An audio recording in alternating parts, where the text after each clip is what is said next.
Komisi 3 DPR RI Habibur Rahman mengklaim isi KUHP yang baru berbeda dari KUHP yang lama. Habibur Rahman menyatakan di KUHP lama, kekuasaan negara atau aparat penegak hukum terlalu kuat. Sedangkan di KUHP baru, hak warga negara yang diperkuat. KUHP baru berupaya melindungi warga negara dari penyiksaan dalam proses hukum serta mengatur mekanisme penahanan yang lebih objektif. Selain itu, KUHP baru juga memberikan penguatan pada peran profesi advokat sebagai pendamping warga negara.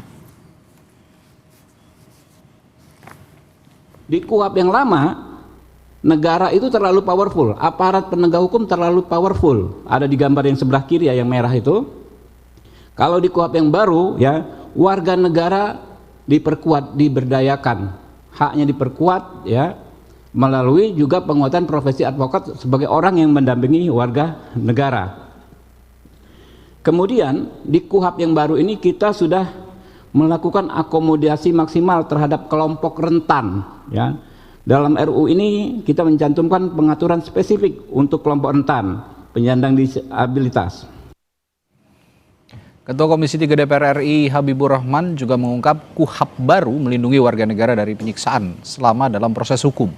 Menurut KUHP baru, dalam pemeriksaan harus ada kamera pemantau atau CCTV. Secara spesifik ya, mengatur larangan atau perlindungan warga negara dari penyiksaan, yang mana di KUHP yang lama nggak ada sama sekali ya.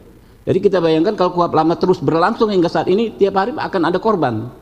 Makanya di KUHP baru disebut pasal 143 huruf M, hak saksi, pasal 144 huruf Y, hak korban secara tegas menjamin hak bebas dari penyiksaan, intimidasi, perbuatan tidak manusiawi yang merendahkan harkat dan martabat manusia selama proses hukum. Ini diusulkan dari Universitas Indonesia melalui saudara Taufik Basari. Selain itu, pasal 30 ayat 2 mengatur bahwa pemeriksaan direkam menggunakan kamera pengawas sebagaimana mekanisme pengawasan dan pencegahan praktik penyiksaan. Jadi dalam pemeriksaan menurut KUHP baru itu harus ada kamera pengawas.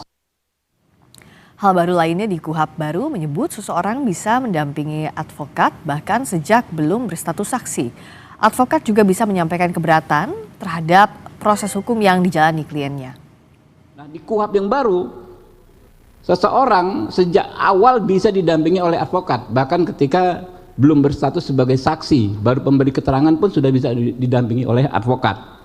Nah, di KUHP lama juga aturannya seorang advokat itu hanya bisa duduk, mencatat dan mendengar, nggak bisa debat, nggak bisa berargumentasi. Sementara di KUHP baru advokat bisa menyampaikan keberatan dan keberatannya itu harus diakomodir dalam BAP.